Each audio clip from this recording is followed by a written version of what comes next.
அந்த கிராமத்தில் ஒரு ஏழை விவசாயி இருந்தான். அவனுக்கு பக்கத்து வீட்டில் ஒரு வேட்டைக்காரன் இருந்தான். வேட்டைக்காரனிடம் அவன் வேட்டைக்கு பயன்படுத்தும் வேட்டை நாய்கள் சில இருந்தன.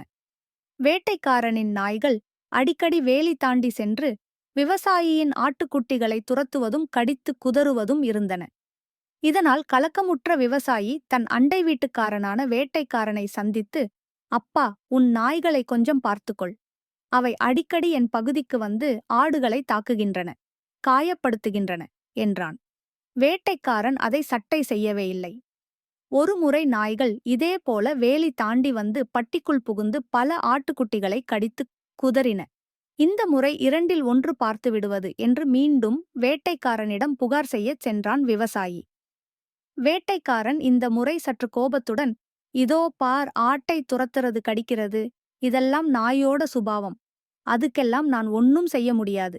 உன்னால முடிஞ்சத பார்த்துக்கோ என்றான். இதைத் தொடர்ந்து ஊர் பஞ்சாயத்து தலைவரை சென்று சந்தித்த விவசாயி வேட்டைக்காரனின் நாய்களால் தான் படும் துன்பத்தை எடுத்து கூறி அவன் மீது ஏதேனும் நடவடிக்கை எடுக்க வேண்டும் என்று கேட்டுக்கொண்டான்.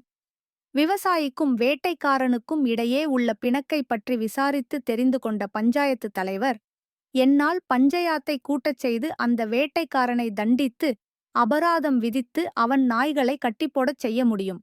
ஆனால் நீ தேவையின்றி இதனால் ஒரு எதிரியை சம்பாதிக்க நேரிடும். உனக்கு அது சொந்த வீடு, அவனுக்கும் அது சொந்த வீடு. இருவரும் ஒருவர் முகத்தை ஒருவர் தினசரி பார்க்க வேண்டும்.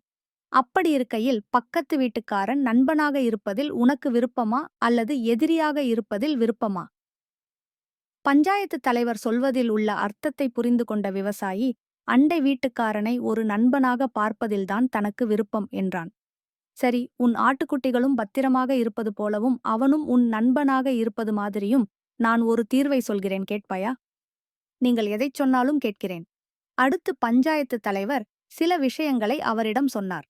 உடனே அவன் தனது பட்டியில் இருக்கும் ஆட்டுக்குட்டிகளிலேயே மிகவும் அழகான 2 குட்டிகளை எடுத்துச் சென்று வேட்டைக்காரனின் 2 மகன்களுக்கும் தலா ஒரு குட்டி விளையாட பரிசளித்தான்.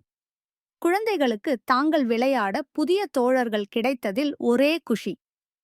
இருவரும் அந்த குட்டிகளுடன் விளையாடி மகிழ்ந்தார்கள்.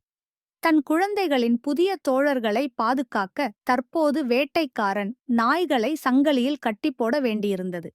யாரும் சொல்லாமலே அவன் நாய்களை சங்கிலியால் பிணைத்தான்.